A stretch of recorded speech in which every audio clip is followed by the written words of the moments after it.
versus WP Wood. Both sets ending in a 3-1 score. We will see them here on this first game. All right, this should be a really interesting game. They always have really close sets, and it's interesting that he started with the Pokemon Trainer. Did he start with Pokemon Trainer the last set they played? No, he did. I have no clue. I think he started Lucina. I might be wrong, though. I think you're absolutely right, because I know he lost with Lucina. I don't know if he started with Lucina, but he definitely lost with Lucina. Okay. Well, I'm really glad that he's having some confidence with his secondary, and does he co-main them, or is it a secondary? Pokemon Trainer? Yeah. Co-main. Okay, makes sense. Yeah, co-main. When he initially came out with the game, he announced that like this was one of the characters he wanted to main. Okay, yeah, I actually do remember that. Okay, but getting into this game, oh, nice withdrawal. That was so fast. Such a quick response to the move, to the option of side B. That was kind of interesting. I think he tried to get the spike into maybe like reading an air dodge into down smash. But it just ended up not panning out. Yeah, that's a really good option too, because like if Zai doesn't tech, like that's a tech situation. Okay, I see. I got coming up with some concepts. And now, if you he's having to play against a completely different style of Palutena than WP would, because, like I said earlier, Zai is one of the campiest. He's one of the safest. He won't do anything that's unsafe unless he has to. But I think something we have to give credit to Zai for is that not only is he that, but he's also probably one of the most adaptive players in this region. Yeah, I completely agree. Like, in this state, I'd even say. Considering how, like, when he played, yes, he played Cloud Bayonetta. He played the 599 squad in Smash 4, but that's because those characters gave him the best options. Really nice right there. Those characters gave him the best options to put himself in the better position to adapt and put himself into a better position to win. And that's exactly what he did, was that he adapted and he won afterwards. We're seeing it here with Palutena. He is able to put himself into situations where he's able to win, but he just has to continue adapting as he goes on. Look, I always dog on him for picking up the top tiers, but it works. That's what wins. And he was going to play Wolf, but then he was like, nope, sticking to Palutena because she's the best. She seems like the best. Absolutely. And look at this. It's really working out. Oh, that was almost a combo. Yeah, it almost was. That would have been mad sick. Zai going for the up air at the very last second on the ledge here. Perhaps trying to thwart Sea Falcon's upbeat two-frame attempts. Excuse me. Oh, the withdrawal. Oh, okay. Ooh. Stalling him in the withdrawal, getting the spike. Really nice way to get a lead. Oh, okay. Is this? Nope. Not yet, but it does force another situation. Good jabs, getting him off the platform. What do we got? Okay, he tried to go for it. Seems like Zai is maybe being a little bit smarter with his recovery than Wood was being. Yes, that is absolutely true. Because like when Wood was recovering on stage, he would recover directly onto the stage. Zai here is not only recovering high and on stage, but he's allowing himself to drift backwards. So that way, Sea Falcon doesn't have as easy of a time as punishing. And the thing is, he's also, instead of like panicking because he's under so much pressure, he's waiting for the dare. He's waiting it out.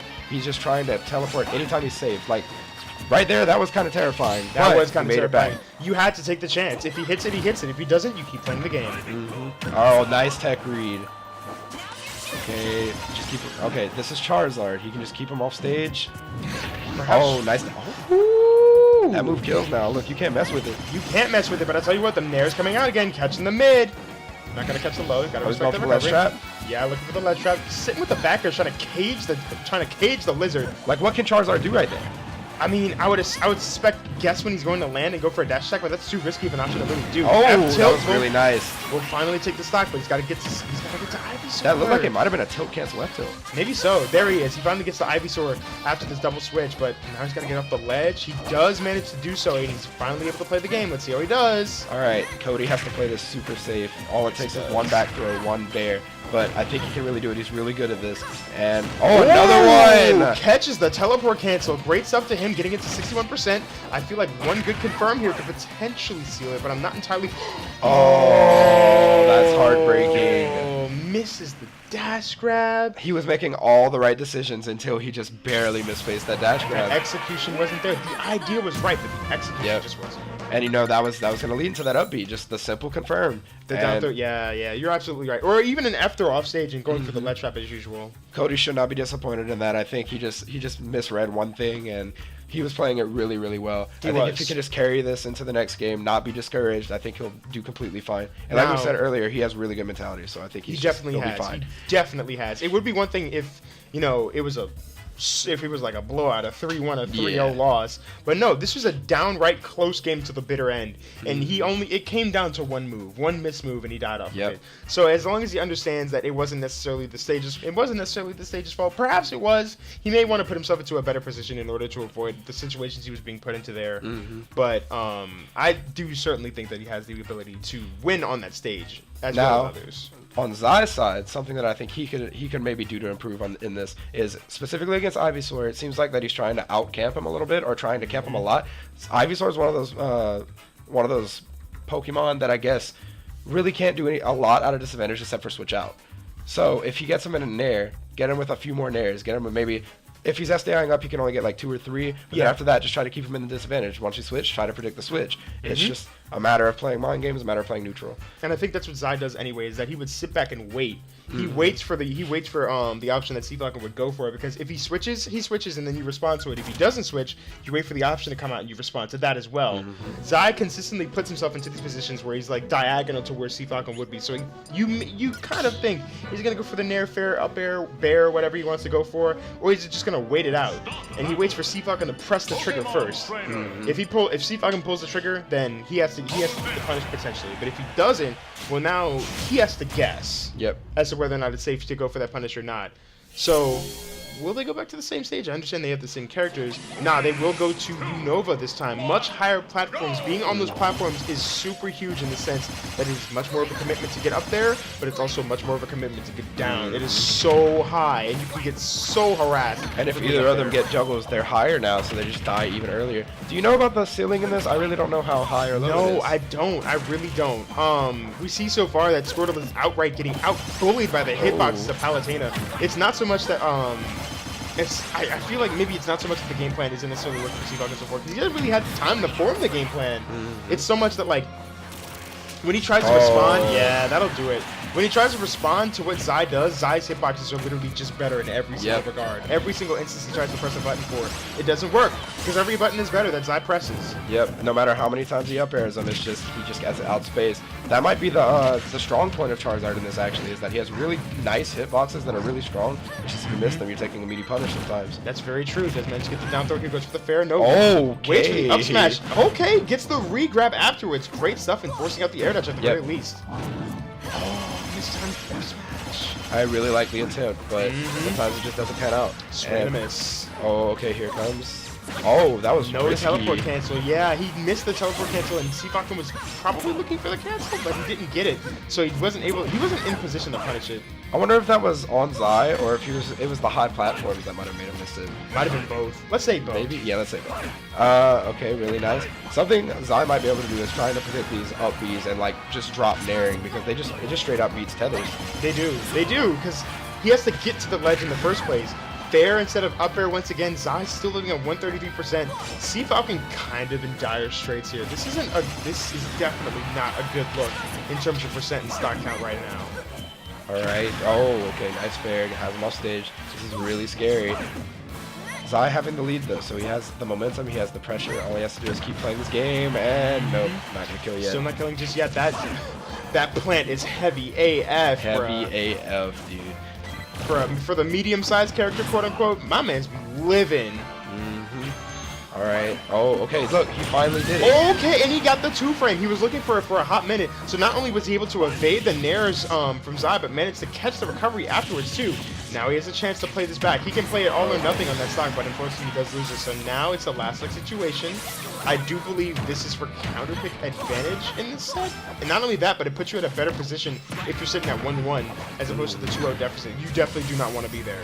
And, you know, I think that's something that maybe we were neglecting to think about, is that if he misses that nair, he's off stage for a good while. So yes, he definitely is. He just got that nair 2-frame. Here comes the aeroplane. Oh, really? Oh, he tried to go for the grab. I see it. I was actually going to... Oh, okay, really nice. No, doesn't manage to get the tether there. So he only can really do one nair, and then afterwards he has to, like, go for something else, or at least recover. Oh, okay, yeah, he's starting once again. Like we said, really good at adapting, really good at knowing when he has to do what, when he has to pull the trigger. He's changing this playstyle. He's going for a lot more of an edge guarding kind of Palu. That wave was so smart. Okay, that was a there's smart the high recovery. And even then, you saw it once again. He angled himself upwards to put himself so that he was able to drift. Uppy, no. Okay. looking for something to see Falcon. Oh, I think that's it. No, not yet, not Oh, yet, not okay, I yet. thought he was gonna go for the up air. Not to mention, you gotta remember that is one big plant, my man. Oh! But another down air 2-frame. He has a chance. Much better position from the 2-stock, 3-stock deficit than it was before. Definitely completely doable. I think all he has to do is just try to camp him a little bit. Yeah, keep this advantage. Keep nickel and diming. You can't play too risky against Palutena. She can just... Oh, the back air that I was about to mention. Nah, screw a nickel and dime. You got a dollar like right now. Okay, yeah. Oh. Oh, did he get the final hit? This... I wonder if that'll cost him. All right. All C Falcon has to do is just keep playing with patient. Oh, There it goes. You mentioned patience, and he wasn't playing patient there, not necessarily thinking about the fact that the side B would come out from that distance. He saw the neutral Bs, he was like, I'm going to rush in now. No, side B came out and ate him up. 2-0 lead to Zai now.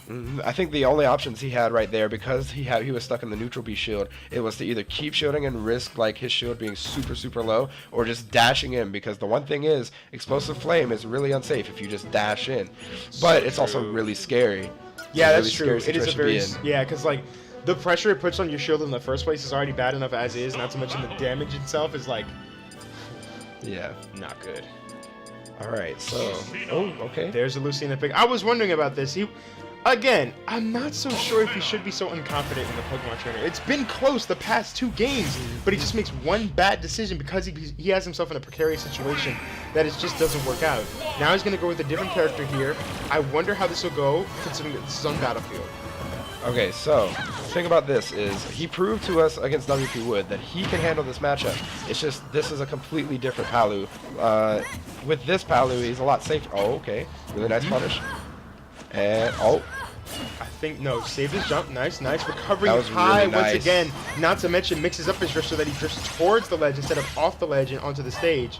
Looking for the spike. Oh, I see what Seabuck is doing. Yeah, trying to perhaps time the upbeats either A, 2-frame him, B, catch him afterwards so he gets the ledge strum. oh, that was a trade dare? Trade dare with up B. See, we see it Okay, again. really nice tech. And Half throw. all he needs is the edge guard here. Oh, okay. He tried to go for the prediction.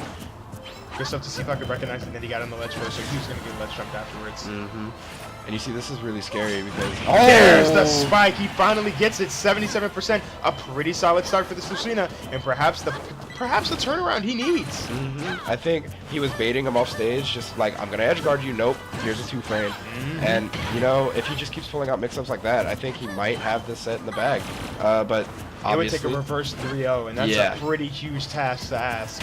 Oh, I meant the game, not the set. The Oh, set's- you're right, you're set's right, a you're way harder hill to climb, but let's see what happens. Zai turning on the juice right now, trying to get himself back into this game as quickly as possible. 102%, but still, Falcon racking on the damage, not able to respond to the teleport cancel. He recognized it, but he just didn't know what Zai would come down with. I gotta say, falling... Oh, okay, that was really nice explosive flame. I gotta say, falling up air combos with Lucina seem really good. Yeah, the Fire Emblem characters for falling up air are just ridiculous. I know. Oh, just What happened? staring contest? No, they're talking. What are they talking about? Okay. Is Maybe it a some controller issue? issues? Oh no! It must be on Falcon's part. Maybe? Okay, so knowing these two, they're just gonna play it out. At least I think so. Yeah, that would be the case. What's going on? We'll have to get an explanation sooner than later. I'm not entirely sure what's going on here, but he might just play through with it. I don't. Nevertheless, we'll see whose momentum it takes out of here. They're going to start in the neutral position once again, taking the countdown and continuing the match from there. Okay, but just as a side note, while they were doing that, I noticed they were playing the best Zelda song, so kudos to them. Which one is it? It's Minna's Lament. Oh. Yeah, it's my favorite remix in the game. But back to this match. All right, really nice. That's Jesus, the thing. even with the air dodge, it still catches. Well, that's the thing we were talking about earlier. He's either gonna drop off and edge guard you, or he's gonna catch your air dodge back on the stage. True. He's really good at mixing that up. And he's really good at catching the options after he mixes it up too. So Zai still slowly but surely bringing it back, playing it patiently, playing from a distance. But Falcon, these wavelands are actually doing a lot of work. Considering the positions he's putting himself in with the wavelands and whatnot, it's doing a lot more than like you would think it would. All right. Oh, okay. That was Back throw, yes. a risky dare, but I see what he was going for. Oh, air dodge just past the nair this time Yeah. and gets the spike. Great stuff to him. No momentum lost on his part so far. 96.3% on his second stock. Zai on his last stock. Falcon still looking for the turnaround here, and this may be his chance. Man, you can see the momentum shifted to him just with all of these aerials he's hitting. Oh, but I doesn't say that. He hits the nair he needs. Could this be the stock? If he takes it now, this is very doable. Oh, okay. Barely misses it. Great job waiting out the nair. Still looking for an option to see Falcon tries the F smash, doesn't get it back throw, may do it. Yeah, it's gonna be the stock. Yo, he just got magnetized towards it. That's crazy. Maybe he tried to air dodge away, because like when you air dodge in a certain direction, like if you air dodge trying to go forward, he'll go backwards first. All right. Oh my god, it's even just like that. Wait. Oh. Okay, I was low-key fearing this was the fact that like if Zai manages to take the stock, it's no time whatsoever before he evens it out. Oh. I don't know what he was going for there. That was looking like some smash 4 side B. That was looking like, yeah, you right. Managed to air dodge past him. Okay, this is really scary. Okay. This turn from outright Falcon advantage to extremely scary now. Because he could definitely lose this. Oh no! One more hit, yep. That'll do it. Zai takes it 3-0 over Falcon. I'm not entirely sure what the issue with his controller was. He was still looking like he was able to play through with it, but it has to be unsatisfying knowing that you weren't playing your opponent with the best conditions for them.